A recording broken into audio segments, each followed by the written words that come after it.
ನಿರಂತರವಾಗಿ ನಡೀತಾ ಇದೆ.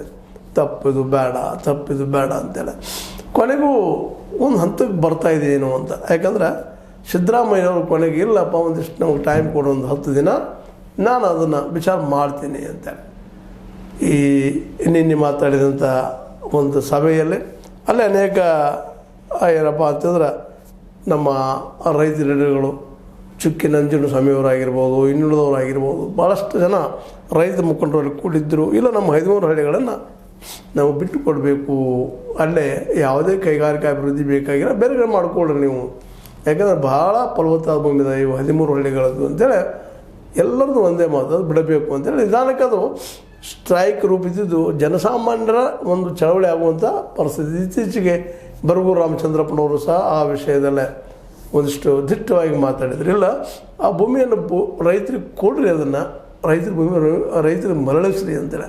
ಯಾಕಂದರೆ ಕೈಗಾರಿಕಾ ಅಭಿವೃದ್ಧಿ ಮಾಡಬೇಕಾಗಿದೆ ಎಲ್ಲ ಸರಿ, ಆದರೆ ಎಷ್ಟರ ಮಟ್ಟಿಗೆ ಕೈಗಾರಿಕೆಗಳಿಂದ ಇವತ್ತು ನಾವು ಗಳಿಸ್ಲಿಕ್ಕೆ ಸಾಧ್ಯ, ಮತ್ತು ಎಷ್ಟು ಮ್ಯಾನುಫ್ಯಾಕ್ಚರಿಂಗ್ ಈ ಸರ್ವಿಸಸ್ ಡೆವಲಪ್ ಆಗಿದ್ದಾವ ಅನ್ನುವಂಥದ್ದು ದೊಡ್ಡ ಪ್ರಶ್ನೆ ಆಗಿದೆ. ಈಗಾಗಲೇ ಸಾಕಷ್ಟು ಭೂಮಿ ಕೊಟ್ಟದ, ನೀರು ಕೊಟ್ಟದ, ಆದರೂ ಸಹ ಏನಾಗಬೇಕಾಯಿತು, ಸ್ವ ಉದ್ಯೋಗ ಸೃಷ್ಟಿ ಆಗಬೇಕಾಯಿತು, ಅಲ್ಲಿ ಆಗಿಲ್ಲ ಅನ್ನುವಂಥ ಆರೋಪ